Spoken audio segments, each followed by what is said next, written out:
반갑습니다. 제가는 볼륨을 조금 올려주셔야 되는데요. 제가 조금 다른 분보다 목소리가 좀 작죠. 얼마 전에 우리 온 목사님께서 저희 둘째 딸 얘기를 하셨다고 아까 말씀을 하시더라고요. 우리 둘째 딸이 한 달 전에 암으로 밝혀졌어요. 암의 종류도 좋지가 못한 그런 가운데 있습니다. 이제 36이거든요. 아이가 셋이 있는데 막내가 9달 됐어요, 이제. 그래서 지금 이제 치료의 과정을 밟아가야 되는데,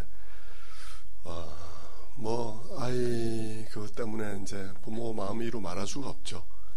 저희가 사실 아예 암의 종류가 좋지 못하고 전이됐다는 얘기까지 들은 게 제가 추수감사절 바로 전주에 들었습니다. 그런데 감사주의를 준비해야 되는 거예요. 감사주의 설교를 준비해야 되는데 제게 그런 소식이 들려왔습니다. 제가 말레이시아에 있을 동안에 참 죽을 고생을 했습니다. 설교 준비를 하느라고. 기도하는 가운데 여러 가지를 생각하게 되더라고요. 믿음이 뭔가. 치료경로를 결정해야 되잖아요.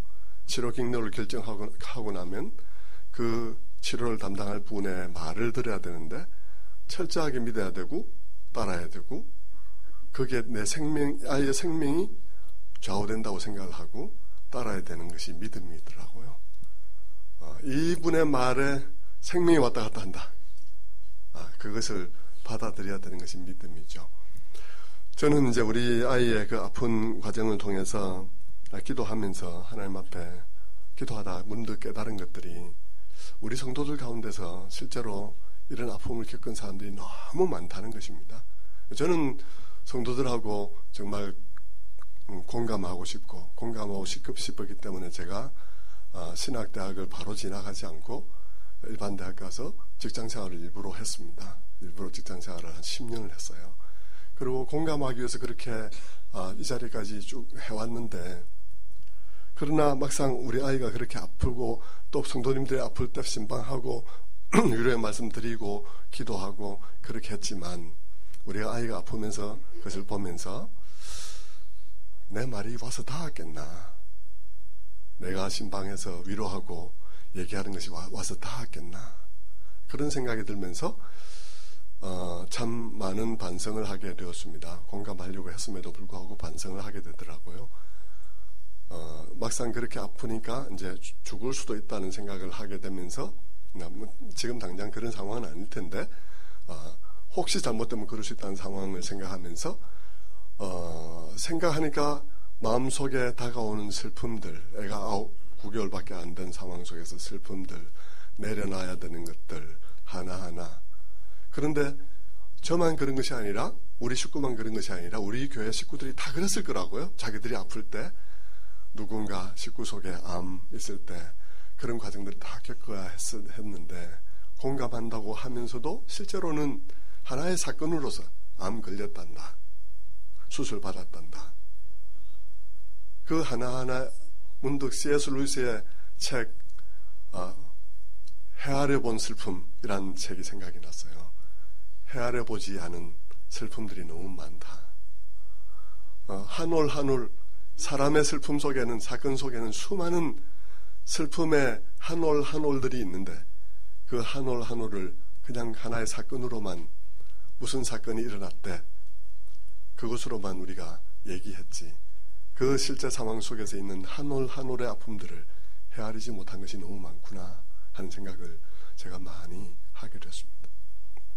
그리고 기도하는 가운데 그런 우리 교인들 가운데 우리 교인의 아픔을 많이 마음으로 느끼게 되었고, 지나간 아픔, 지금 겪고 있는 아픔들, 젊은이들 속에서도 많은 아픈 젊은이들이 그렇게 많더라고요. 우리 교회 속에도. 그들의 아픔들을 이렇게 헤아리면서 어느 날 새벽 기도에서 기도를 하는데 하나님께서 그런 깨달음을 주셨어요. 주님, 하나님께서 내가 지금 죄를 보니까 그렇더라고요. 제가 세상에 많은 아픔이 있는데, 우리 교회 안에서도 많은 아픔이 있는데 공감한다고 하면서도 제대로 실제로 보면 와닿지 않는 공감이었을 텐데 내 아이가 그 상황 속에 들어가니까 그들의 아픔이 다 느껴지더라고요. 다 느껴지면서 이랬었겠구나. 이렇게 했구나. 그게 다 느껴지는 거예요. 그러면서 하나님 앞에 기도하는데 하나님께서 아들을 보내신 것이 바로 그런 것이구나. 내가 내 딸이 아프니까 세상 속에 있는 아픔들이 내 딸이 아픈 것만큼이나 세상 속의 아픔이 함께 와서 울림으로 내게 느껴지는 일들이 없더라고요. 내 자식이라는 것은 내 자식이 어떤 상황 속에 학교에서 부당한 일을 당한다든지 학교에서 매맞고 온다든지 아니면 내 자식이 아프다든지 할 그때 내가 당한 것보다도 더 많은 아픔으로 그것이 와 닿는 것처럼 하나님께서 그 아들을 이 땅의 세상에 보내셨을 때 단순히 십자가만 지신 것이 아니라 세상의 아픔을 하나님께서 고스란히 그 아들을 통해서 느끼신 것이구나. 당연히 하나님 알고 계시지만 하나님의 지식으로서 알고 있는 그 알미 아닌 그 아들을 통한 아픔을 하나님께서 느끼셨구나 하는 것을 알게 되더라고요. 우리 온 목사님이 제가 아까 식사하면서 그 얘기하니까 이런 얘기 좀 해주시라고 해서 제가 다른 데가 사는 스타트와 다른 스타트를 해서 오늘 이야기가 엉키지 않을까 염려가 되기도 합니다만 어쨌든 이게 상당히 중요하고요. 제가 이야기 이렇게 이제 오늘 저녁을 시작을 하게 됐는데 제 딸이 아프면서 오늘 저녁에 간증하고 같이 연결시키자면 딸이 아프면서 제가 부모로서 딸에 대해서 제일 기도하는 부분은 뭐냐 그러면 우리 아이에게 믿음이 어느 만큼 있느냐 하는 것입니다. 우리 아이에게 나을지 안 나을지 모르죠. 우리는 최선을 다할 것입니다. 그런데 우리 아이에게 지금 필요한 것은 낫든 낫지 않든 믿는 믿음이 우리 아이에게 제일 필요한 믿음인 것이죠.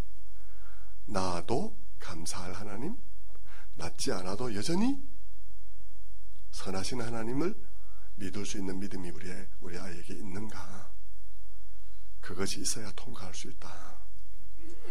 어느 쪽으로든지 그것이 있어야 통과할 수 있다 하는 생각을 하게 되는 것입니다. 오늘 저녁의 얘기는 여러분이 그런 믿음의 확신을 갖는 일에 굉장히 중요한 저녁이 될 것이라고 생각합니다. 저는 그렇게 돼야 한다고 생각하고요. 오늘 우리가 읽은 오늘 본문을 보면 저는 이 본문이 제게는 참 목사들에게는 누구나 또 여러분에게도 마찬가지로 여러분의 오늘을 있게 하는 중요한 말씀들이 몇 가지가 있을 거리라 생각해요. 저는 그 말씀 중에 한 가지가 이 말씀인데요. 이 말씀은 저에게 목회를 크게 바꾸어 놓은 그런 중요한 말씀입니다. 오늘 이 말씀에 보면 이 말씀을 통해서 저는 두 가지를 분명하게 알게 되었는데 한 가지는 이제 주님을 알게 되는 가장 좋은 길이 뭐냐 하는 것입니다. 많은 사람들 예수 믿으면 다 하나님 믿으면 주님을 알기를 원하잖아요. 알기를 원해서 사람들이 별 희한한 짓도 다 합니다. 사실 이상한 집회도 막 돌아다니고 그게 중독돼서 계속 가서 뒹굴고 막 이런 사람도 막 나오죠. 그런데 많은 사람들이 많은 방법을 추구하지만 그러나 그 중에 많은 또 방법들은 좋지 않은 방법이어서 신비주의에 빠지거나 여러분의 신앙을 굉장히 이상하게 만들 수 있을 것입니다. 그런데 오늘 저는 이 본문의 말씀을 보면서 주님이 추천하시고 주님이 보장한 말씀이 있다는 사실을 처음으로 알게 된 거예요. 주님께서 이 본문의 말씀 속에서 주님을 알게 되는 가장 좋은 길은 그의 계명을 지켜서 사는 삶이라는 사실을 알게 된 것입니다. 하나님을 사랑하는 사람은 그의 계명도 사랑하고 그의 계명을 사랑하면 아버지께서 그를 사랑할 것이고 나도 그를 사랑해서 그의 안에 나를 나타내리라고 말을 하고 있는 것입니다. 세상에 이것보다 더 확실하게 주님께서 우리에게 하나님을 또 주님 자신을 알게 하겠다고 약속한 말씀이 있나 하는 생각이 들 정도로 너무나 분명하게 주님께서 말씀하고 있는 것입니다. 나의 계명을 지키는 자라야 나를 사랑하는 자다. 나를 사랑하는 자는 내 아버지도 그를 사랑할 것이고 나도 그를 사랑하여 그에게 나를 나타낼 것이다. 그러면 그의 계명은 뭘까 하는 것입니다. 그의 계명을 막 이렇게 우리가 막 그냥 너무 근본주의자들이 시키는 것처럼 그렇게 하는 것을 말하는 것인가? 아니죠. 여기 요한복음 14장에서의 나의 계명을 지키는 자라고 말할 때 그 계명은 바로 앞에서 이미 말했어요. 13장에서 말하기를 새 계명을 너희가 준다. 서로 사랑하라. 어느 정도로 사랑하는가? 내가 너를 사랑한 것 같이 너희도 서로 사랑하라 라고 이미 말을 했고, 이것이 새 계명이라고 말을 했기 때문에 그 계명은 사랑하는 거예요. 우리가 서로 사랑하고 남을 사랑해서 내가 또 극히 사랑하는 사랑으로 남들을 섬길 때 하나님께서 그 가운데 자기를 나타낼 것이다 라고 말을 하는 것입니다. 그러니까 이것이야말로 정말 우리가 마음에 새겨야 될 중요한 것이죠. 그리고 저는 이 말씀을 가지고 제가 조금 이따 할 그 간증을 제가 경험하게 되었는데요. 그런데 그 간증을 통해서 저는 이 경험들을 통해서 구원이란 것을 더 깊이 이해하게 되었습니다. 많은 경우 우리는 구원에 대해서 많은 사람들이 많은 오해를 하고 잘 설명을 못해요. 사람들이 구원을 받았다고 말하면서도 사람들이 구원에 대해서 많은 부분 헷갈리고 있는 그런 상황입니다. 특별히 사람들은 구원을 어떻게 생각하기 때문에 헷갈리냐 그러면요, 많은 사람들이 구원을 죄사함이라는 한 가지 방식으로만 이해를 하는 것입니다. 실제 성경은 우리에게 구원이란 것을 설명해 주기 위해서 많은 그림을 사용하고 많은 방법으로 설명을 하고 있는데, 많은 사람들은 유독 구원을 죄사함이라는 한 가지 방식으로 이해를 하니까 구원이 실제로는 잘 설명이 안 되는 것입니다. 구원은 죄사함이 분명히 포함되지만 구원은 하나님과의 관계의 회복도 있고 여러 가지 우주적인 차원도 있고 여러 가지 방향에서 구원이 사실은 설명이 되는 것이죠. 그런데 많은 사람들은 구원을 죄사함이라는 문제로만 이해를 하기 때문에 결국 구원을 잘 설명할 수가 없는 것입니다. 예를 들면 이런 질문을 받을 때죠. 만약에 죄를 지었는데, 오늘 밤에 죄를 지었는데, 최근에 중대한 죄를 지었다. 정말 그럴 수는 없었어. 너무 엄청난 죄를 내가 지었어. 내일 내가 새벽기도 나가서 회개해야 되겠다고 생각을 했는데 오늘 밤에 교통사고로 죽었어. 그럼 어떻게 되는 거냐? 그럼 우리의 구원이 어떻게 되는 건가? 라는 말을 물을 때 우리 교회 성도님들은 잘 거기에 대해서 정리해 있겠지만, 그러나 실제로 목사님이 어떻게 설교했든지 상관없이 성도들의 심령의 마음속 깊은 곳에 과연 그래도 구원받을 수 있을까 하는 물음이 여전히 해결이 안 되는 거예요. 그래서 많은 사람들이 오늘 중대한 죄를 짓고 회개 못하고 죽으면 어떻게 되나 하고 많은 사람들이 의문스럽게 생각하는 것입니다. 여러분, 정말로 오늘 저녁에 내일 아침에 회개하려다가 중대한 죄로 회개 못하고 죽으면 천국 못 가는가? 만약 그렇다면 어떤 사람이 행복한 사람이겠습니까? 내일 아침에 새벽기도를 참석해가지고 정말 은혜 받아가지고 눈물로 막 기도를 하고 막 엉엉 울면서 하나님 막 하면서 죄를 막 회개하고 딱 시계를 보니까 남편이 출근해야 될 시간이에요. 놀래가 뛰어나가다 요 앞에서 차에 치여서 죽었어요. 그럼 죄질 새가 없었잖아요. 그럼 그 사람이 제일 행복한 사람입니까?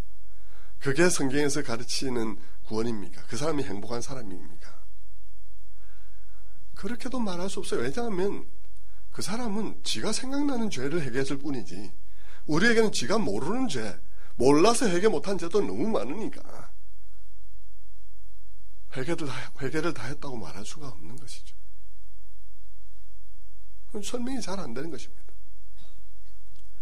또 그래서 사람들이 설명하는 방식이 뭐냐 그러면 우리가 예수를 믿으면 우리의 죄가 과거의 죄도 해결되고 현재의 죄도 해결되고 미래의 죄도 해결됩니다. 이렇게 설명을 하는 거예요.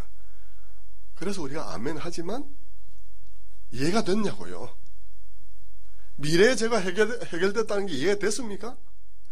죄도 짓지도 않았는데 미래의 죄도 해결됐다는 것이 이해가 됩니까? 그래서 많은 사람들이 어떻게 말합니까? 그래? 미래의 죄도 해결됐다고? 그럼 지금부터 마음대로 살아도 되겠네?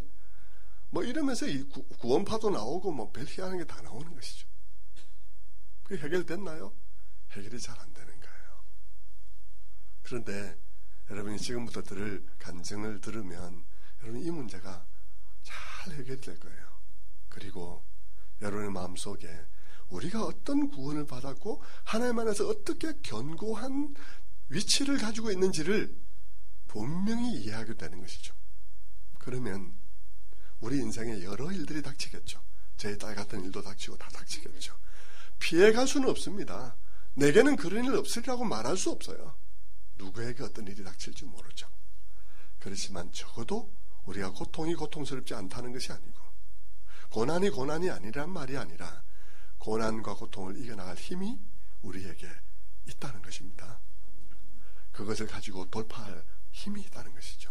왜냐하면 하나님 안에서의 나의 지위, 그분 안에서의 그분의 사랑에 대한 의심이 없기 때문에, 너무나 분명한 위치가 있기 때문에 돌파할 수 있는 거예요.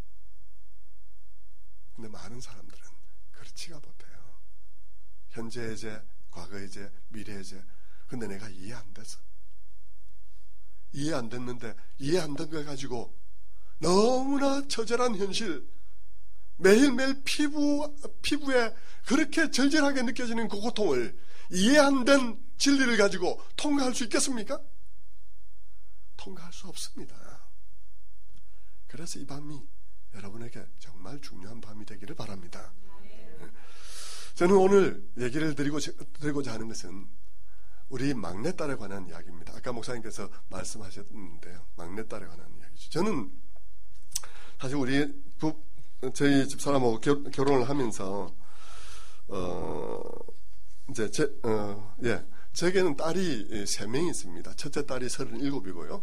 둘째 딸이 36이에요. 그리고 막내딸이 그래서 그렇게 둘이가 있었죠. 입양하기 전이니까 둘이가 있었는데 제가 손주가 7명입니다. 아무도 안 놀라시네요. 제가 손주가 7명이에요. 제가 너무 심각하게 얘기를 해서 안 오시는 마음인데.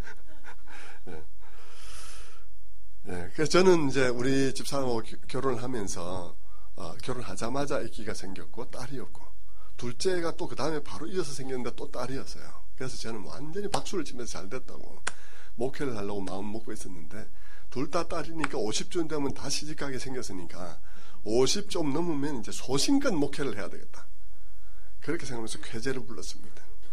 그런데 그 일이 그렇게 되지 않았어요.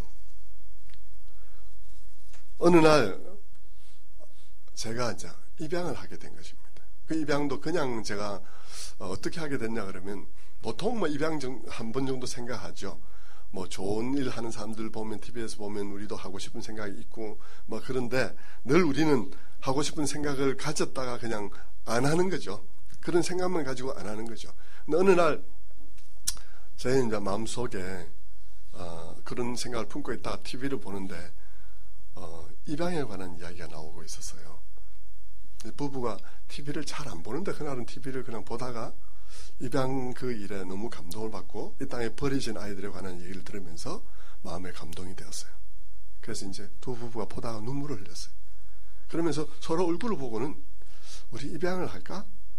이렇게 얘기를 했는데 둘 다가 입양을 마음에 생각하고 있었는 것입니다. 그런데 저는 생각을 하면서도 입양을 해도 아내의 일이 거의 대부분이라서 제가 차마 말을 못하고 있고, 집사람대로 이제 말씀 속에서 고아와 가부를 돌아보는 게 참된 경건이라고 얘기를 했는데 그렇게 생각했고, 저는 저대로 목회를 하면서 내가 지금 하나님 앞에 가면 하나님께서 내가 니 뭐 하다 왔노? 이렇게 물으면 제가 뭐라 대답할 것 같은가 생각해 보니까 저는 참 이 능력이 조금 별로 없어서 설교 준비도 힘들게 하고요.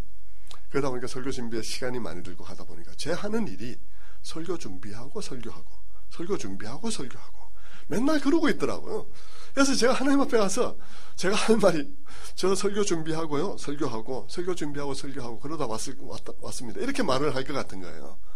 그래서 나도 뭔가 실천하는 삶, 내가 설교한 부분의 어떤 부분을 실천하는 삶을 살아야 되겠는데 라고 생각을 하면서 이제 고민을 하고 있던 차였는데 둘이서 입양 얘기를 하게 된 것이죠. 그래서 이제 우리가 어떤 사람을 입양할까, 입양을 가지고 서로 기도하기 시작했습니다.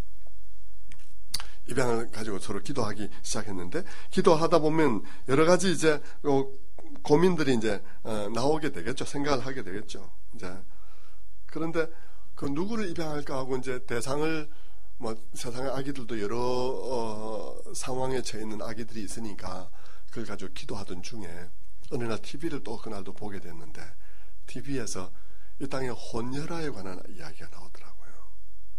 혼혈아 얘기를 들으면서 또 둘이서 눈물을 흘렸습니다.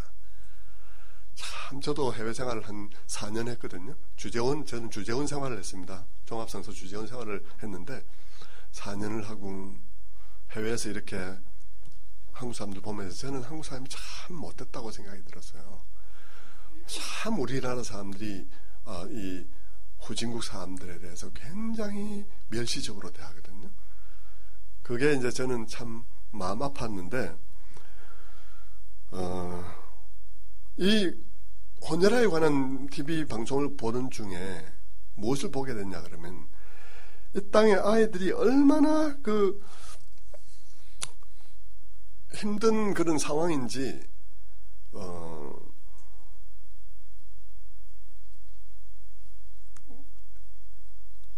초등학교를 졸업할 수 없는 애들이 90%더라고요. 얼마나 왕따를 당하는지. 초등학교를 졸업할 수 없는 애들이 90%. 그리고 살아가면서 자살을 한 번쯤 생각해 보는 애들이 아니라 자살을 시도하는 사람이 50% 정도가 되더라고요. 저는 그것을 보면서 너무 마음이 아팠어요.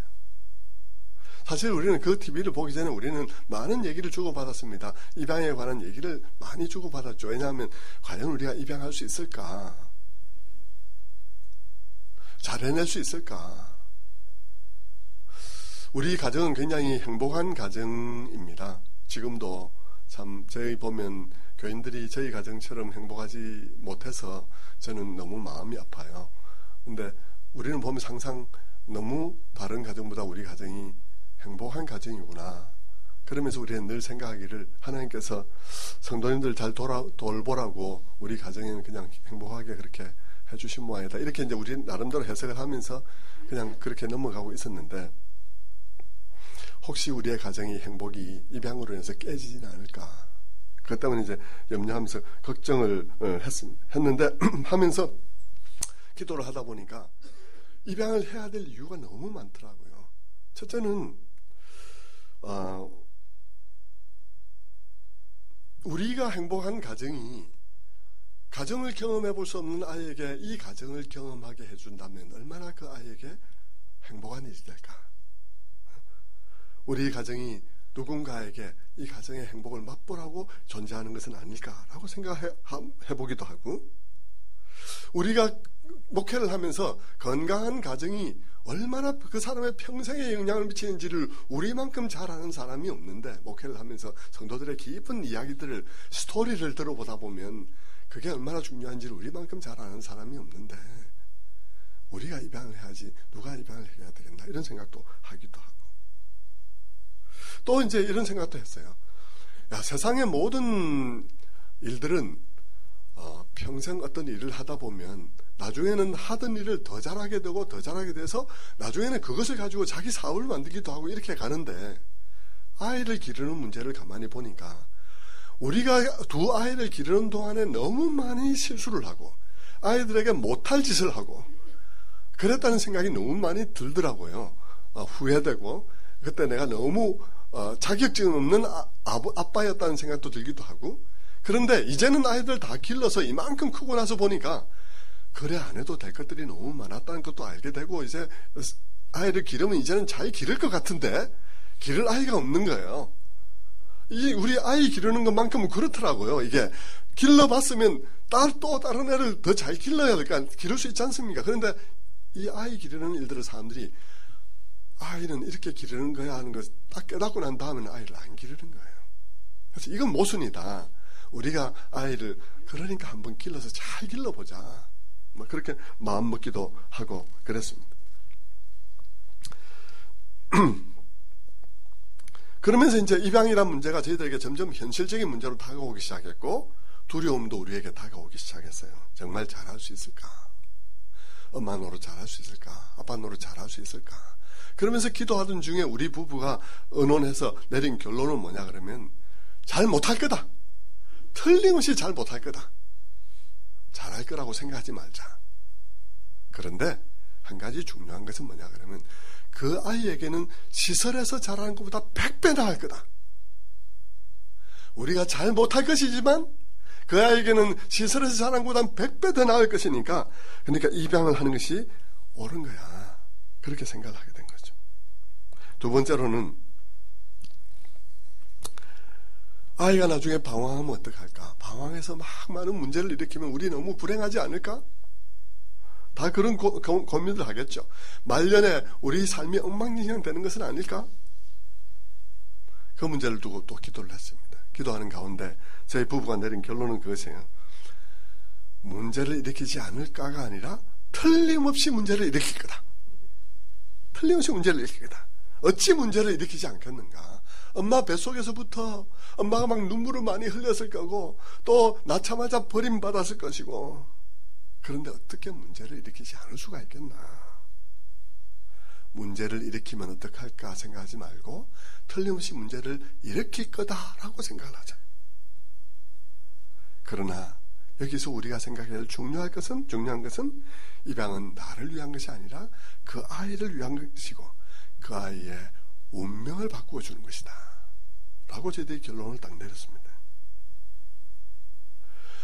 이 아이로 인해서 생기는 문제는 우리들에게는 불편함에 불과한 문제이지만 이 아이에게는 그것이 인생이 걸린 문제다.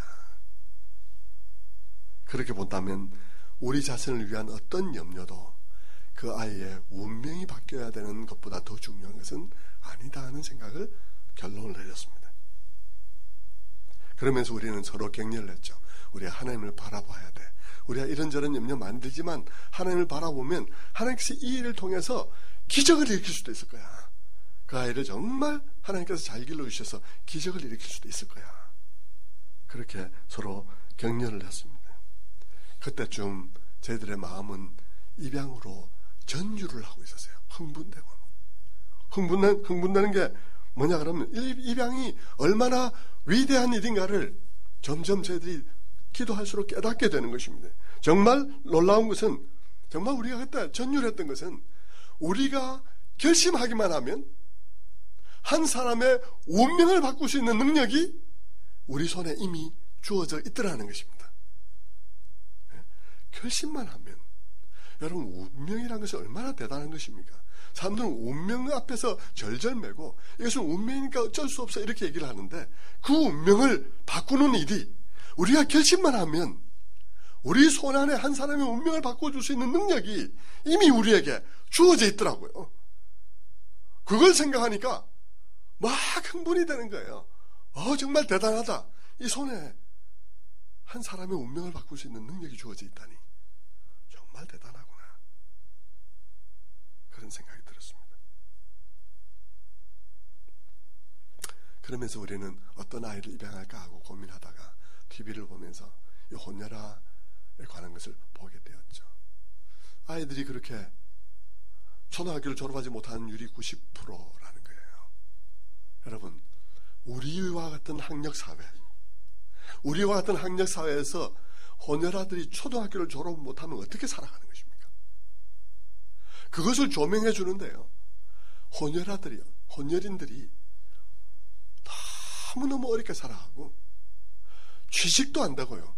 어디 가서 취직도 안 되고 초등학교를 졸업할 수도 없었지. 어떤 사람의 집을 보여주는데 저 강원도 깊은 산골에 외딴 집, 깊은 산속에 사람이 살지도 않을 곳 같은 곳에 외딴 집을 하나 짓고 거기에 자기를 낳아준 어머니를 모시고 살아가는 혼혈인이 있더라고요. 짐승처럼 산짐승처럼 살아가고 있더라고요. 저는 그것을 보면서 너무 마음이 아파서 눈물을 흘렸습니다. 그리고 50%가 자살을 시도한다는 얘기를 듣고는 저희는 놀랐던 것이죠. 그래서 저희들은 마음에 결심을 했습니다.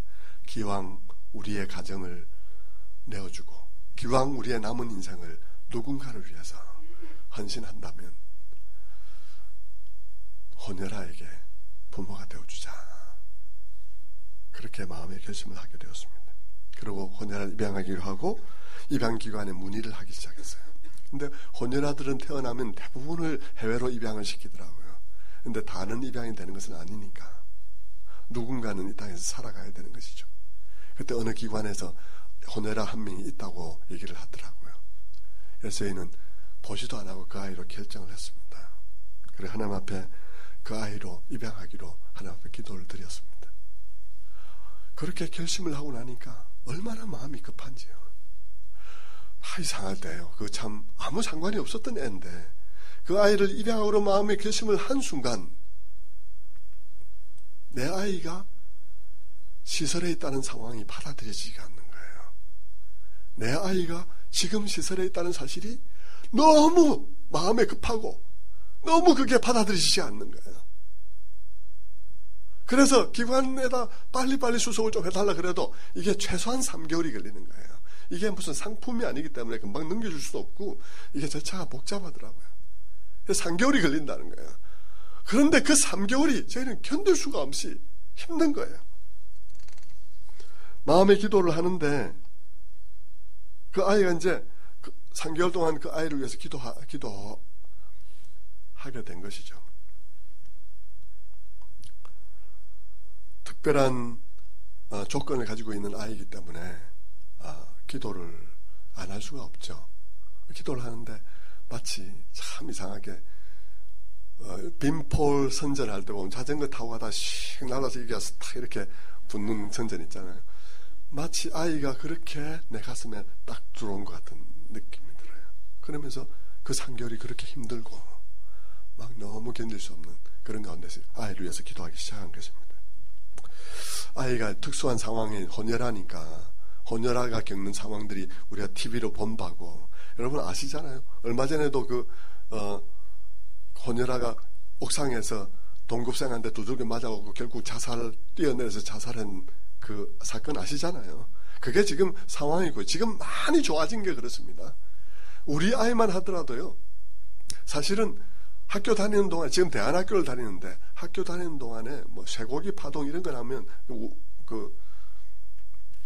광우병 파동 이런 거 나오면 난데없이 지나가던 애가 미국 놈 미국 가라고 얘는 동남아 혼혈인데 미국 놈 미국 가라고 막 걷어차고 막 가슴팔 걷어차고 이래가지고 애가 학교 다니기가 너무 힘든 거예요. 트라우마가 심해서요. 그래서 대안학교를 보냈어요. 뭐 그런 상황이니까요. 이제 그 아이가 이제 그런 상황에 처해 있고 지금 당장의 문제만 아니라 평생의 문제잖아요. 그래서 그 아이를 위해서 기도할 수밖에 없었던 것입니다. 그래서 이제 아이를 위해서 기도하는데 아이가 우리가 자기의 부모가 아니라는 것을 알았을 때 어떻게 할까 이런 것은 문제가 아니어서 이건 생긴 것부터가 뭐 다를 거니까 그건 뭐 문제가 아니고 더 큰 문제가 있었는데 아이가 자기 자신이 다른 사람과 다르다는 것을 어떻게 받아들일까? 그리고 우리 사회가 혼혈인들을 받아들이는 태도가 바뀌지 않으면 어떻게 할까? 학교 가서 놀림 당하면 어떻게 하지? 취직을 안 시켜주면 어떻게 하지? 그래서 너무 상처가 돼서 아이가 자라서 결혼을 안 하겠다고 하면 어떡하지? 그리고 아이가 결혼을 해서라도 아기를 자기는 안 낳겠다고 자기가 받은 상처 때문에 그렇게 얘기하면 어떡하지? 그걸 위해서 하나님 어떡하죠? 이런 상황이 오면 어떡하죠? 그러면서 그걸 가지고 계속 이제 기도를 하는데 제 마음에 어느 날 기도하는데 이런 생각이 들었습니다. 이런 마음이 들었습니다. 그래, 기왕에 우리 아이를 위해서 내가 가정을 내어주고 그리고 우리의 남은 행복도 내어주기로 하지 않았나? 기왕에 내주기로 한 거 다 내어주자. 그리고 우리는 지금까지 행복하게 산 거로도 충분하다. 남보다 배로는 행복하게 살았는 것 같으니까 충분하다. 그리고 우리의 남은 인생의 남은 토막을 다 이 아이를 위해서 주자. 그러면서 아이가 크면서 크는 과정 속에 그런 일들을, 그런 어려운 상황에 처하게 된다면 교회를 사임하고 아이의 엄마든지 아빠든지 그 누구인지 몰라도 그 사람의 나라를 찾아서 그 나라로 선교사로 가자. 그리고 거기서 선교하면서 아이를 그 나라에서 선각자로 키워서 그 나라에서 결혼시키고 그 나라에서 훌륭한 사람이 되도록 그렇게 기르도록 하자. 기왕에 내주는 거 다 내주도록 하자. 그리고는 그 아이의 모든 것들을 다 온몸으로 감당하기로 우리 결심을 했습니다. 그리고는 하나님께 기도했습니다. 어느 날 새벽에 주님 앞에 나가서 하나님 좋습니다. 이제는 모든 것을 결심했습니다. 이제 며칠 후면 우리 아이를 보러 갑니다. 우리 아이 이름이 영은이거든요. 영광스러운 하나님의 은혜다. 그래서 영은이라 이름 지었는데 영은이를 보러 갑니다. 처음 보러 가는데요. 하나님 처음 아이를 만나기 전에 제가 하나님께 약속을 드립니다. 이 아이를 받을 때 이 아이의 모든 것과 함께 이 아이를 받겠습니다. 이 아이의 모든 것을 받겠습니다. 만약 이 아이에게 어떤 문제가 있다면 그 문제도 함께 받겠습니다. 장차 사춘기에 문제를 일으킬 수도 있겠습니다만 분명히 말씀드리는데 아이가 일으킬 수 있는 모든 문제를 아이와 함께 받겠습니다. 그리고 그 문제로 인해서 하나님을 원망하지 않겠습니다. 모든 것을 우리의 몸으로 다 감당하겠습니다. 하나님, 만약 그래도 우리 아이가 이 사회에서 적응할 수 없다면 저희는 목회를 사임하고 아이에게 새롭게 운명을 개척할 수 있도록 저희가 이 땅을 떠나겠습니다. 하나님, 그렇게라도 이 아이의 운명을 바꾸어 주고 싶습니다. 하나님, 이 아이를 깊이 사랑합니다 하고 하나님 앞에 기도를 했습니다. 그런데 그렇게 기도하는 순간에 엄청난 일이 일어났어요. 성령의 음성은 아니지만 음성처럼이나 뚜렷하게 엄청난 감동이 제게 왔어요. 지금 내가 그것을 어떻게 표현할까를 말을 못하겠는데 마치 하나님의 마음이 내 마음에 초고속 광랜에 의해서 다운로드 된 것 같은 느낌. 순식간에 그냥 쫙 들어왔어요. 내게 메시지가 전달이 됐어요. 내 아들아, 네가 하고자 하는 그것이 너 정말 잘 결심했다. 내 아들아, 너 정말 잘 결심했다. 근데 내 아들아, 네가 하고자 하는 바로 그것이 내가 너한테 해준 것이란다. 내가 너를 받을 때 그렇게 받았느니라. 내가 너의 운명을 그렇게 바꿔주고 싶었느니라. 그 옛날 내가 너를 받을 때 나는 너에게 무슨 문제가 있는지 다 알고 있었어. 나는 너가 20대에 방황할 거 다 알았고 그때 네가 어떻게 나를 수치스럽게 할 걸 다 알고 있었느니라. 그것을 알고도 나는 너를 받았느니라. 네가 그 아이를 사랑해서 그 아이의 운명을 바꿔주려고 이 땅을 떠날 것도 결심했느냐? 내가 그렇게 내 영광을 떠났느니라. 네가 그 아이의 운명을 바꿔주기를 소원했느냐? 내가 그렇게 네 운명을 바꿔주기를 원했느니라. 하나님께서 그렇게 말씀하셨어요. 저는 그 새벽에 통곡을 했습니다. 그래서 하나님 앞에 울부짖었어요. 하나님, 그랬군요. 하나님께서 나를 다 아시고도 나의 문제점을 다 아시고 언제쯤 나의 이 문제점들이 다 표출될 걸 아시고 그러면서도 저를 선택해 주셨군요. 그리고 제 속에 있는 모든 것들을 다 감당하기로 하셨군요. 그렇게 눈물로 기도하는데 그때부터 제게 하나님의 말씀이 깨달아지기 시작했어요. 이전과는 다른 차원에서 내가 나를 나타내리라 하신 것처럼 내 속에 하나님의 말씀이 살아나기 시작했습니다. 보이지 않는 것들이 보이기 시작했고 나타나지 않았던 말씀들이 나타나기 시작했습니다. 하나님의 사랑이 느껴지기 시작했습니다. 그 사랑은 문제 많은 나를 자녀로 택하시되 끝까지 책임지기로 하신 사랑이었어요.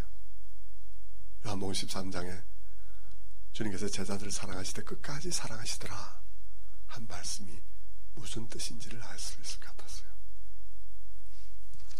그리고 우리는 며칠 뒤에 마침내 그 아이를 만나러 가게 되었죠. 시설에 가서 처음으로 아이를 품에 안게 되었어요. 얼마나 마음이 찡한지 저는 아이를 안고는 수없이 아이에게 말해주었습니다. 아이야, 이제는 내가 너 아빠야. 내가 너에게 아빠 되어줄게. 아빠가 되어줄게. 돌아보니까 주변에 많은 아이들이 있더라고요. 많은 아이들이 있는데 아이들이 있는 상황을 딱 보니까 방이 있는데 방에 아이들이 조그마한 게 연령별로 이렇게 들어있어요. 그리고 그 방의 입구에는 문에는 요 정도 높이 되는 창살이 이렇게 바를 이렇게 해서 창살이 이렇게 있더라고요. 그건 이제 해놓은 이유는 보호모드로 넘어서 들어가고 아이들은 마음대로 나올 수 없도록 이렇게 해둔 거예요. 근데 그 아이 보니까 아이들이 많이 한 20-30명 방마다 이렇게 있었습니다. 근데 안을 딱 보니까 아무것도 없고 놀이기구가 아무것도 없고 TV만 한 대 있더라고요. TV만 있더라고요. 제가 보니까 너무 불쌍해서요. 우리들은 가정에서 아이들을 낳으면 아이 낳기 전부터 모빌이니 뭐니 장난감이 다 준비해서 있는데 아이들은 그 나이가 될 때까지 우리 아이가 21개월 때 제가 데리고 왔거든요. 갓난쟁이를 데려온 게 아니라 21개월짜리를 데려왔는데 근데 그 나이 될 때까지 아무 놀이기구 없이 그 안에 멍청하게 TV만 보고 있는 거예요. 그러니까 그런 아이가 그렇게 자라면 어떻게 자라겠습니까? 어릴 때 우리가 다 알잖아요. 그 어릴 때 몇 개월 혹은 1년 반 이때가 제일 중요하다고 말하지 않습니까? 근데 그 시간에 아무 관계가 없이 그냥 TV 앞에서만 보낸 그 아이들 나중에 어떻게 될까 생각하니까 너무 마음이 아픈 거예요.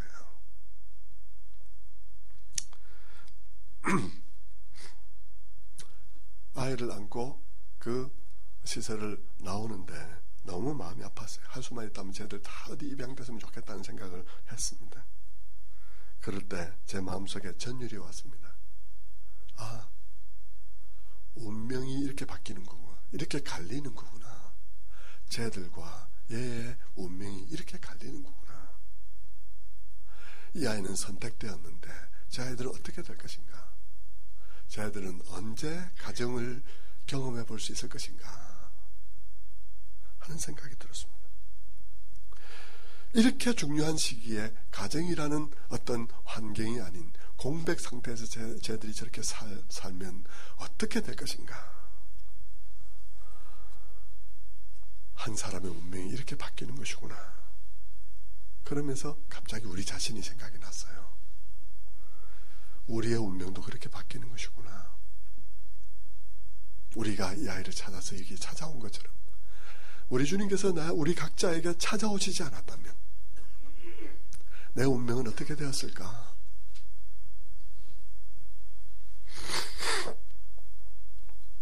우리도 역시 이 아이들과 마찬가지로 영적으로 비참한 상태에 있었겠지. 아무것도 모른 채. 놀랍게도 아이가 온 후에 복음이 새롭게 깨달아지기 시작했습니다. 그것은 최고의 축복이었어요. 데리고 와서 아이를 목욕을 시키는데요. 아이를 이제 목욕을 시키다가 저희들은 깜짝 놀랐어요. 아이 발을 보는데요. 아이 발가락이 딱 이렇게 됐으면 이렇게 돼 있잖아요. 발가락이. 근데 이 엄지와 검지 발가락이 이렇게 벌어져 있는 거예요. 이렇게 쭉 벌어져 있어. 이게 뭐야? 하고 딱 보니까 굳은 살이 벽에 있는 거예요. 21개월짜리 아기에게 굳은 살이 여기에도 0.5mm 정도, 0.5cm 정도, 여기도 5mm 정도, 양쪽에 5mm 이래가지고 합치면 1cm 정도 되게 해서 떡 발이 벌어지냐. 그 조그만 아기의 발이 21개월 된 그 조그만 아기의 발에 엄지발가락과 검지발가락 사이에 굳은 살이 5mm씩 박혀가지고 1cm나 벌어져 있는 거예요. 그래서 이건 뭐야 도대체. 그러면서 우리는 그걸 보는 순간 너무 안 돼서 눈물이 나다가 둘이서 똑같이 이게 뭐 때문에 사실을 알게 됐어요. 그건 뭐냐 그러면요. 그 안에 방 안에 있던 아이가 부모에게 안아달라고 쇠창살에 매달려서 발가락을 끼우고 내내 울다 보니까 내내 안아달라고 울다 보니까 이 발가락에 굳은 살이 박혀가지고 5mm씩 굳은 살이 박힌 거예요.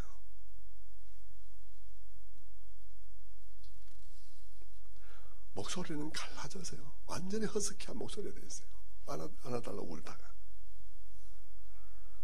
저는 어른들에도 그만큼 두꺼운 굳은 살을 본 일이 없는데 저는 우리 아이를 보면서 우리가 이 아이를 어디서 건져낸 것인지를 깨달았습니다. 어디서 건져낸 것인지를. 한 아이를 입양시킨다는 것이 얼마나 큰 일인지를 알게 된 것이죠. 얼마나 그것이 한 사람의 운명을 바꾸는 일인지를 절감하고 보았던 것입니다. 그러면서 그것을 우리는 이 아이에게 일어난 일이 무엇인지를 깨달으면 깨달을수록 하나님께 더욱더 감사드리게 되었습니다. 왜냐하면 우리 아이 영은이에게서 보는 것은 곧 우리에게 일어난 일을 보는 것과 똑같았기 때문인 것입니다. 하나님이 우리를 택해주지 않으셨다면, 그분이 우리를 찾아오지 않았더라면 우리는 어떻게 살았을까?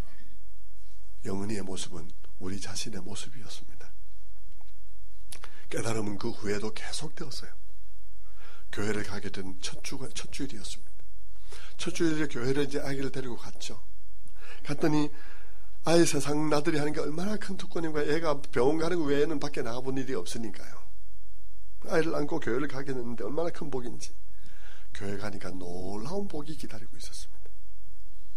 그래서 교회를 데리고 가니 교우들이 얼마나 아이를 환영해주며 사랑해주는지요. 막 아이가 그 교회 간 첫날에는 아이가 땅에 발을 디딜 새도 없이 공중에 떠서 다녔습니다. 계속 공중에 떠서 다녔어요. 계속. 그렇게 아이가 교인들에게 사랑받고 그러는 사이에 아이가 얼마나 당당해졌는지 막 이러고 다니는 거예요. 교회 안에. 그것을 보면서 그 아이는 더 이상 시설에 방치된 아이가, 불행한 아이가 아닌 거예요. 그 아이는 더 이상 이전의 아이가 아니었습니다. 그 아이는 이제는 담임 목사의 딸이에요. 아무도 그 아이를 이제는 시설에 있는 불행한 아이로 취급할 수가 없는 거죠. 이제는 담임 목사의 딸이니까요. 얼마나 놀라운 일입니까? 우리가 하나님 앞에서 그와 같은 것 아니겠습니까? 우리가 하나님의 자녀가 된다는 것은 그와 같은 것이죠. 그날 이후 우리 아이가 얼마나 사람들에게 사랑을 받았는지, 몇 달 안에 아이의 얼굴의 표정이 환해지기 밝아지기 시작했고요. 교회 안에서 걸어다니는 영은이의 자신만만한 그런 모습, 사랑받는 모습을 보면 탄성이 절로 나온 것이 보면서 저는 무릎을 치면서 복음이야 복음, 제가 지금 걸어다니는 복음이야 복음, 그러는 것이죠. 그랬어요. 놀라움이 계속되었습니다. 아이가 집에 데리고 오니까 온 언니들이 달려들어서 막 너무 좋아하지. 이모들까지 와서 너무 사랑해주지. 할머니 와서 너무 사랑해주지. 아이는 가서만 냉장고 자신있게 팍 열고 다 꺼내 먹지. 막 그걸 보면서요, 야, 우리가 구원받는 것이 바로 이와 같은 것이다. 이 자리에 오신 분들이 아마 그런 분은 없겠지만 교회 다니면서 혼자서 아무것도 관계 안 하고 그렇게 왔다 갔다 하는 사람 참 많잖아요. 요즘 그거 아니거든요. 이 구원받는 것은요, 구원받으니까 이미 그 가문에 속해 있는 사람들이 다 언니요, 누나요, 오빠요, 다 그런 거예요. 이모요, 다 그런 거예요. 하나님께서 우리를 구원하시는 것은 그분의 가문에 우리를 편입시킨 거구나. 그래서 모세가 내 형님이구나. 미리암이네 누나구나. 알게 되는 것이죠. 저렇게 자연스럽게 우리는 홀로 좁쌀 모래알처럼 홀로 굴러다니라고 구원받은 게 아니고요. 이와 같이 하나의 식구들하고 구원받은 것이거든요. 의왕우리교회 식구들 다 한 식구들하고 부름받은 것입니다. 네, 그렇게 부름받은 것이죠. 날마다 보면서 그렇지 우리 구원이 그런 거지 막 깨닫는 거예요. 근데 아이가 집에 왔는데 아이가 아빠 엄마를 모르는 거예요. 시설에 있을 때 있다 왔으니까 당연히 모르죠. 시설에 있을 때 엄마라고 불렀지만 그 엄마는 실제 엄마가 아니죠. 엄마를 그렇게 알면 안 되는 거죠. 그 엄마들은 보모가 와서 그냥 우유만 주고 저녁 되면 돌아가는 사람인 엄마라고 불렀을 뿐이에요. 아이가 너무 이별하고 단념에 익숙해 있어요. 엄마라고 그 보모들이 오면 안아달라고 막 울어서 잠시 안아주다가 내려놓고 보모가 자기 집에 가야 되는 시간 되면 가잖아요. 가지 말라고 울겠죠. 그런데 보모는 운다고 안 가나요? 가죠. 가서 문 닫고 쾅 닫고 갔잖아요. 이 아이에게 있는 특징이 있는데 뭐냐 그러면요, 이모가 와서 막 이래 있으면 막 좋다고 놀다가 이모가 갈려 그러면 막 울어요. 우는데 이모가 문을 탁 닫으면 탕 한 소리 나면 울음을 딱 그치는 것입니다. 울어봐야 소용없다는 게 이미 터득하고 있는 거예요. 울어봐야 소용없다는 거 터득하고 있어요. 참 제가 마음이 아팠던 것은요, 아이와 엄마와의 유착관계, 엄마가 무엇인지 진정한 엄마를 모르기 때문에 유착관계도 형성이 안 돼 있고 그렇기 때문에, 그래서 우리 집사람이 아이에게 엄마의 체온을 느끼고 그렇게 하라고 가슴을 열어서 아이에게 이렇게 안아줬어요. 근데 이 아이가 엄마의 가슴을 가지고 어떻게 해야 되는지를 몰라요. 멀뚱멀뚱 쳐다보고 있지 아무 몰라요. 그러면 그런 아이가 장차 어떤 가슴을 가진 아이가 될 것인가 생각하면 너무 마음이 아프잖아요. 그런데 엄마가 그렇다면 아빠는 어떻겠습니까? 아빠는 아이의 마음속에 아예 존재가 없는 존재입니다. 왜냐하면 시설에는 전부 여자이기 때문에요. 아빠는 없는 거예요. 아이는 아빠를 한 번도 불러본 적도 없고 생각해 본 일도 없습니다. 그런데 제가 아빠가 돼야 되잖아요. 아이가 와서 집에서 자는데요. 잠자는데 제가 침대에 우리 부부가 눕고 그 사이에 아이를 이렇게 눕혔습니다. 이제 아이를 데리고 한동안 우리가 애정관계를 이렇게 확인해야 되니까 이제 중간에 눕혔는데 아이가 막 울기 시작하는데요. 너무너무 심하게 우는 거예요. 막 그치지 않고 집이 떠나라 울고 막. 왜 그러냐 그랬더니 얘가 저보고 가라는 것입니다. 가라는 거예요. 저보고. 넌 뭔데 여기 왔냐 이것입니다. 지금. 네? 저보고 가라고 얼마나 울었는지 울음을 그치지 않아서 제가 할 수 없이 침대에서 내려와서 잤습니다. 바닥에서 1년을 잤습니다. 1년을.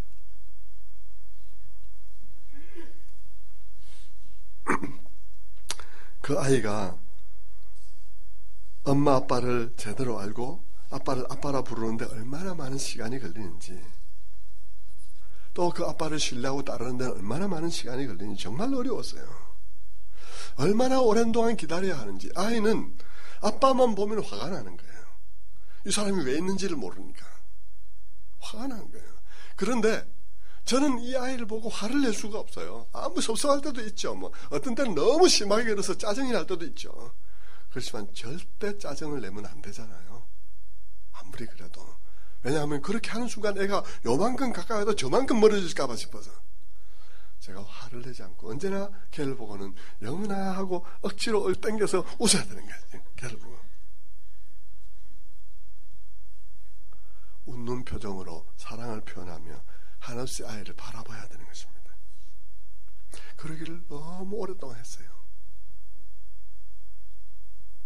아이는 그림을 그리면요, 치마 입은 여자는 있는데 바지 입은 남자는 없어요. 지 머릿속에 남자가 없다는 것입니다. 아빠가 없는 거예요. 근데 그런 아이가 어느 날 아빠 하면서 쫓아와서 저한테 팍 안겼어요. 안겨갖고 막 울더라고요. 그래서 왜 그래 영은아 그랬더니 아빠 언니가 안 놀아준대 그러면서 막 울었어요. 근데 제가 그 아이가 막 안겨서 나한테 콱 안겨서 그러는 거 보면서 제 마음에 코끝이 찡 하더라고요. 눈물이 핑 도는 거예요. 그래서 제 마음속에 눈물이 더 눈물이 핑 돌았던 것은, 하나님, 내가 하나님께 아빠 아버지라 하게 된 것이 이렇게 된 것이군요. 하나님, 지금까지 저는 제가 제 결심으로 하나님을 아빠 아버지라고 부른 줄 알았습니다. 그런데 아니네요. 하나님, 내 머릿속에는 하나님이 없었는데, 내 세계 속에는 하나님이 없었는데, 하나님이 나를 아빠 아버지라 부르게 하기 위해서 그렇게 웃으시고 그렇게 참으시고 그렇게 기다리셨던 거네요. 그래서 그 기다림이 내 안에 아빠 아버지라 부르게 된 것이지, 내가 결심해서 하나님을 아빠 아버지라 부른 게 아니네요 하는 것을 깨닫게 되었습니다. 뜨거운 게 올라왔습니다. 내가 얼마나 하나님을 내 삶 속에 들어오지 못하게 발로 찼던가. 내 침대에서 나가라고, 내 세계에서 나가라고 얼마나 하나님을 발로 찼던가. 그런데도 불구하고 하나님께서 그런 나를 회초리로 때리지 아니하시고 선대하신 것은 내가 그 하나님으로부터 멀어질까봐 나를 사랑하셔서 그렇게 오래 참아주신 거구나. 그것을 알게 되었어요.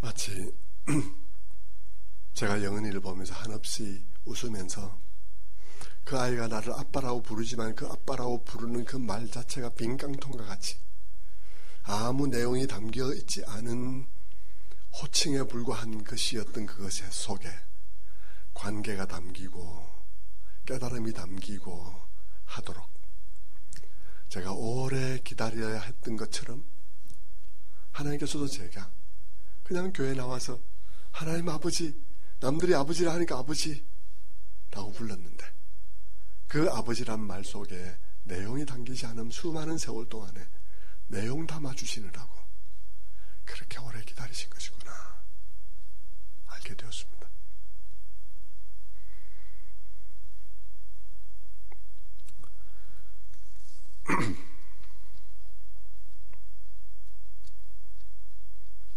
그 모든 과정 속에 저희 아내가 참 많이 애를 썼어요. 저희 아내가 뭘 살 때마다 이제 아빠가 없으니까 애 머릿속에 아빠가 없으니까 뭘 살 때마다 영은아 이 신발은 아빠가 돈을 줘서 엄마가 사주는 거야. 영은아 이 초콜릿 아빠가 돈 줘서 엄마가 사주는 거야. 영은아 이 노트 아빠가 돈 줘서 엄마가 사주는 거야. 뭐 하든지 간에 아빠가 해서 이거 하는 거야. 아빠가 해서 이거 하는 거야. 우리 사람이 다 그렇게 했어요. 제가 우리 집 사람을 가만히 보면서 무릎을 치면서 그랬습니다. 아, 저 사람이 성령이구나. 저 사람이 성령님이시네. 정당 없이 성령님인 거예요. 아, 성령님이 저렇게 하신 거구나. 뭐 할 얘기 많이 있지만 일단 뭐 다 얘기할 수 없을 것 같고요. 뭐 성령님이 하셔야 될 일이 너무너무 많더라고요. 또 보니까. 근데 뭐 다 얘기할 수 없고 지금 어쨌든 아내가 그렇게 성령님 역할을 한 것이죠. 그러고 보니까 정말 하나님께서는 모든 관계를 주도한 거예요. 나와 하나님 관계를 하나님께서 모든 것을 주도하셨죠. 입양하셨죠. 아빠 아버지라 부를 수 있도록 그렇게 참아주셨죠. 성령님을 통해서 또 이렇게 아빠 아버지라 부르도록 계속 설득하셨죠. 모든 것을 하나님께서 하신 거예요. 영원히로 인해서 주님이 내 안에 나타난 것입니다. 복음이 제 가슴 속에 깨달아졌습니다. 하나님의 사랑이 제게 밀려왔어요. 이제는 하나님께서 나를 어떻게 바라볼지가 느껴지는 거예요. 제가 영원히를 바라보는 내 사랑으로도 이런데 아버지의 사랑으로 나를 바라보는 그 눈은 어떨까 생각하게 된 것입니다. 스바냐서에 있는 말씀처럼 그가 너로 인하여 기쁨을 이기지 못하시며 너를 잠잠히 사랑하시며 너로 말미암아 즐거이 부르며 기뻐하시리라. 그 말이 이해가 되는 것입니다. 그 깨달음은 지금도 진행 중이에요. 자, 조금 더 제가 적용을 하고 그렇게 마쳐야 되겠는데 조금 더 얘기를 하겠습니다. 여러분에게 한 가지 묻겠습니다. 우리 영은이가 이렇게 이제 자라가고 있거든요. 이 방금까지 얘기한 것은 좀 한참 전에까지 얘기이고요. 그 이후에도 깨달음은 늘 지금도 진행 중에 있어요. 여러분, 우리 영은이가 가장 두려워하는 것이 무엇일 것 같습니까? 이건 여러분이 대답하셔야 돼요. 제일 우리 영은이가 무서워하는 게 뭘 것 같아요? 우리 학생 뭘 것 같아요? 영은이 입장이라면 제일 영은이가 무서워하는 거, 두려워하는 거, 다시 돌아가는 거 무엇일 것 같아요? 가운데 계신 버림받는 거. 많은 분들이 그렇게 얘기를 해요. 우리 영은이는 그런 걱정은 안 하는 것 같아요. 우리는 아주 사랑을, 우리 아내도 정말 사랑이 많은 사람이고요. 그래서 정말 그 부분에서는 정말 잘 해줘서 그런 걱정은 안 하는 것 같아요. 얼마나 우리 아이가 그 입장에 있어서 견고하냐 그러면요. 우리 큰딸들 둘이하고 나이가 17살 차이 나는데도 불구하고 17, 19살 나거든요. 싸움 아주 막 작살나게 합니다. 싸우고 절대 안 뒤지고요. 우리 언니들 보고 막 와서 막 화나면 언니들은 언니 집에 가! 오지 마! 이렇게 얘기를 해요. 그럼 우리 그거 보면 너무 흐뭇해요. 야, 제가 걱정 하나도 안 하네. 너무 흐뭇한 거예요. 그래요. 아니, 그거 걱정 안 해요. 아이의 그런 것을 보면서 저는 자녀됨의 특권에 대해서 생각해 봅니다. 우리는 요한복음에 자녀되는 권세라는 정부 파워라 하고 이렇게 해서 능력만 자꾸 생각을 하는데 그 이전에 자녀됨의 권세는 세상에 자녀라는 것만큼이나 견고한 지위가 없어요. 자녀는 언제나 자녀입니다.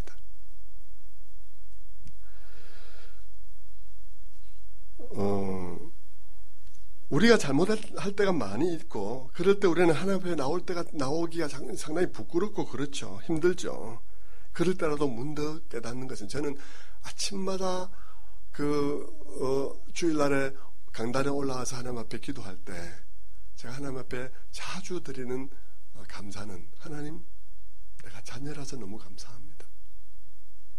많은 허물과 잘못이 있었음에도 불구하고 자녀는 허물과 그것이 있어도 자녀는 자녀이기 때문에 저는 그 자녀됨 속에서 오늘 예배하고 싶습니다. 그 자녀됨 속에서 오늘 예배합니다. 너무 감사합니다. 그렇게 저는 고백을 해요. 그만큼 자녀라는 것은 그 지위가 흔들리지 않는 거예요. 탕자처럼요. 탕자가 돌아왔지만 자기는 자녀됨의 지위를 잃어버린 거로 생각하고 돌아왔지만 자녀됨의 지위는 그 자리에 그대로 있잖아요. 그런 거죠. 우리는 자녀입니다. 자녀는 내가 잘하는 만큼 자녀인 게 아니에요. 자녀는 나의 실수에도 불구하고 자녀입니다. 그래서 나는 나의 실수와 실패에도 불구하고 그것 때문에 내게 퍼부어지는 비난과 냉소에도 불구하고 그 모든 비난과 냉소에도 불구하고 나는 나의 부모 앞에서 자녀인 것입니다. 그것이 나로 하여금 오늘도 예배할 수 있게 하는 것이죠.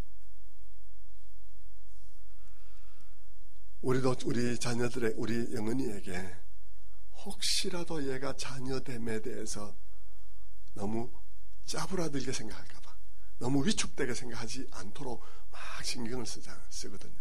그 아이가 당당하도록 하기 위해서, 자녀됨에서 확신할 수 있도록 하기 위해서 신경을 쓰거든요. 하나님도 똑같다 생각해요. 하나님도 우리를 작은 일에 막 혼내기보다 우리에게 자녀됨의 그 견고한 지위를 깨닫기를 원할 거예요. 그래서 우리가 거기에서 위축되지 않도록 하나님께서 오늘도 우리를 사랑하고 있다고 생각합니다. 영은이가 제일 무서워하는 게 뭘까? 파양이 아닙니다. 영은이가 굉장히 무서워하는 것은 우리 자기 부모를 실망시킬 것을 굉장히 두려워합니다. 부모를 실망시킬까 봐 굉장히 두려워해요. 초등학생 때인데요, 아이들이 문방구에서 작은 걸 훔치는 짓들을 초등학교 때 좀 합니다. 그죠? 아이들이. 여러분도 해보셨죠? 저도 해봤습니다. 네. 그런데 아이들이 그걸 훔치고는 너무 좋아라 하고 깔깔하면 재밌다 그러고, 그러면서 우리 아이 보고도 하라 그랬어요. 너도 해봐. 너무 좋아. 지우개 가져와. 막 이렇게 했습니다. 그때 우리 아이가 친구들한테 대답한 말이, 나는 우리 엄마 아빠가 부끄러워할 짓은 안 할 거야. 막 이렇게 얘기를 하는 거예요.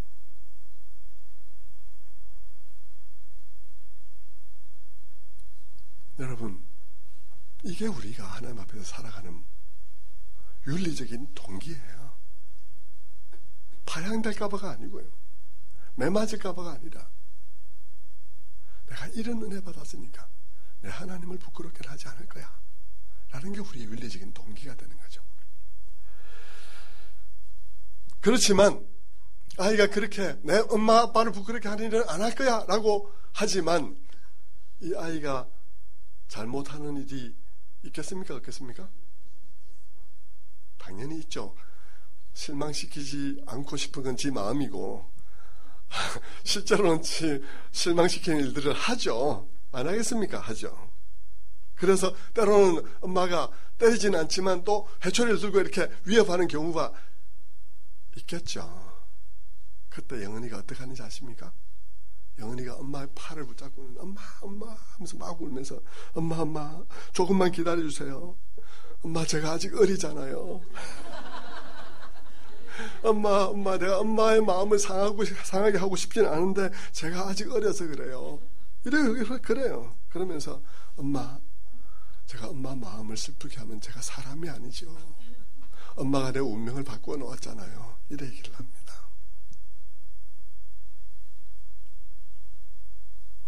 그 아이에게 가장 큰 슬픔, 가장 피하고 싶어 하는 것은 부모를 실망시키는 일을 피하고 싶어 하는 것입니다.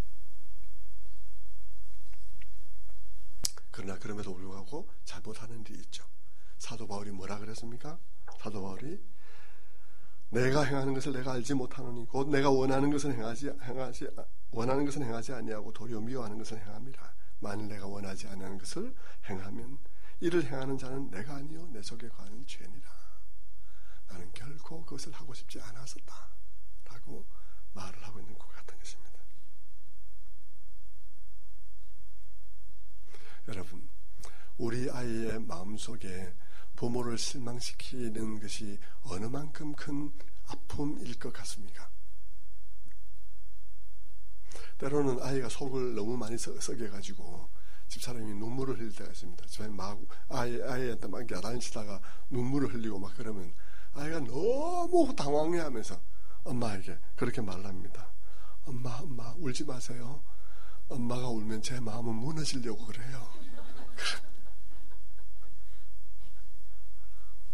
내 마음이 무너지려고 그래요.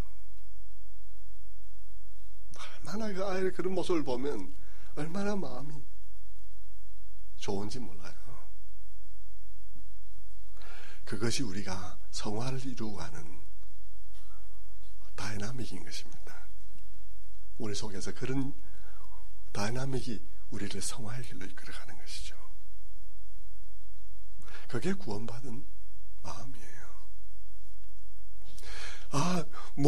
다 용서받았다고 그러면 무슨 짓이라도 해도 되겠네. 그거는요, 구원받은 일이 없는 거예요. 진실로 그 구원을 느껴본 일이 없어요. 진실로 그 은혜를 느껴본 적이 없기 때문에 그 말을 할 수 있는 거예요.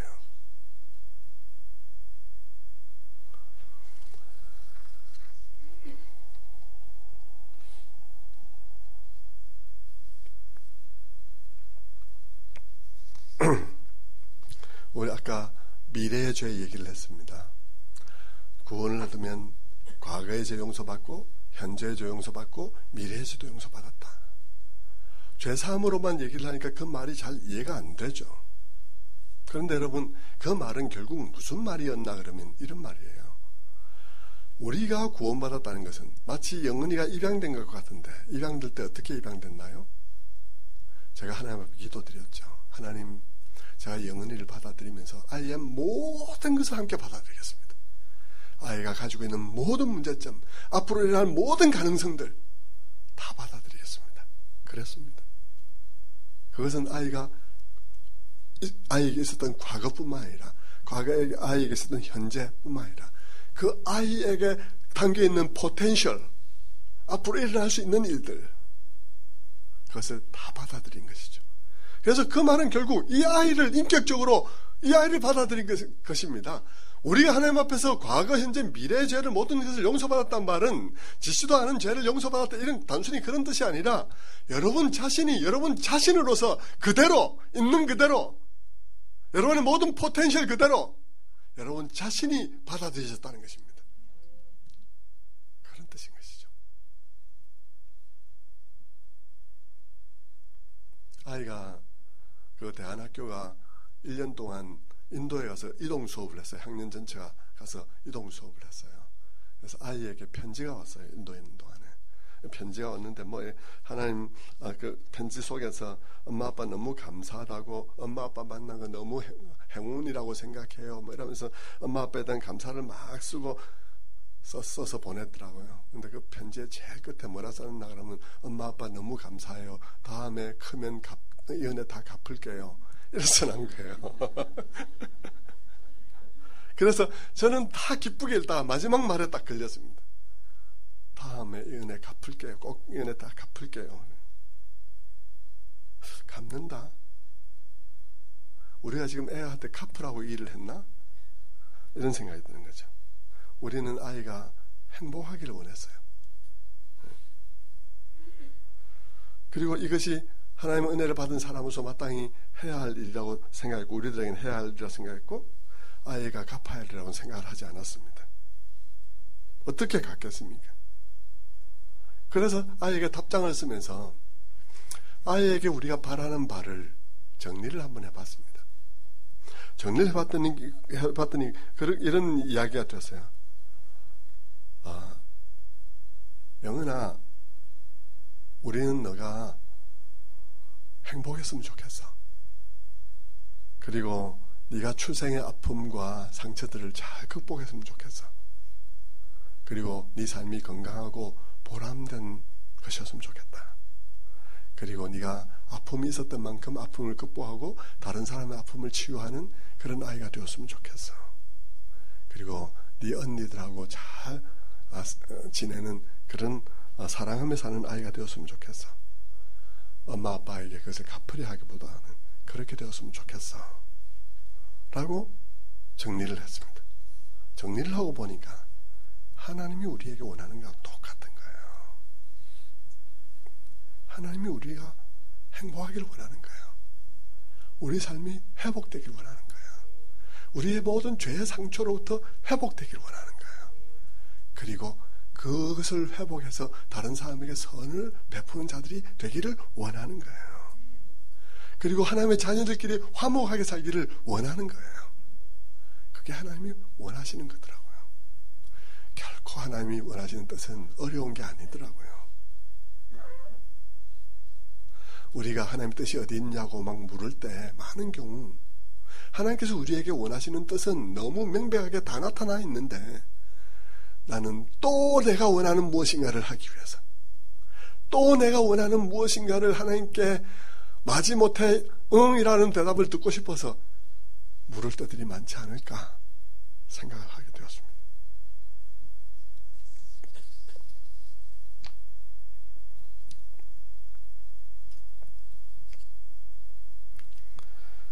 아이가 그렇게 자라가면서도 여전히 아이는 마음속에 상처가 많죠. 21개월 우리가 데려왔으니까 가장 중요한 시기에 시설에 있었고 결핍이 있고, 그리고 자기가 그렇다는 것에 대한 방어 심리도 있고, 남들이 보는 시선이 있고, 남들이 아이를 만나면 언제나 너 한국말 할 줄 알아? 뭐 이렇게 물으니까 아이는 많은 상처들이 있는 거예요.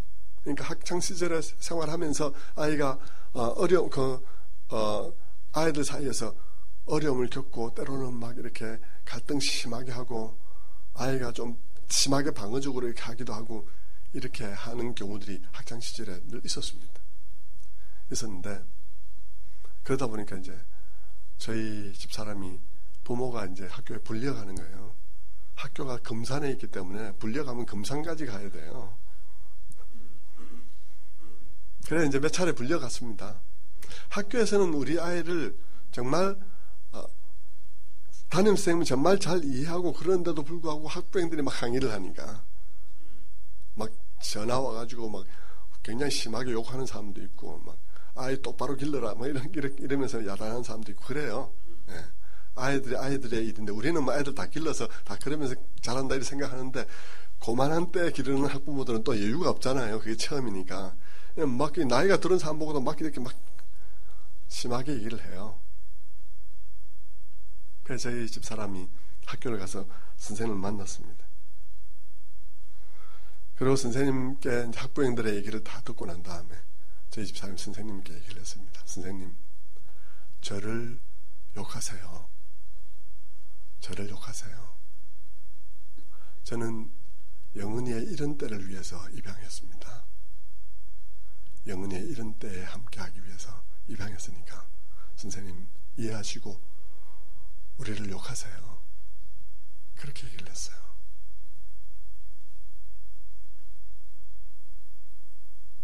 이 땅의 교회들이 너무 많이 욕들어 먹고 있어요. 그런데 하나님께서는 욕들어 먹는 교회와 함께 해주시려고 지금도 함께하고 계세요. 언젠가 욕 안 들어 먹을 때가 오리라 생각하고 그러시겠죠.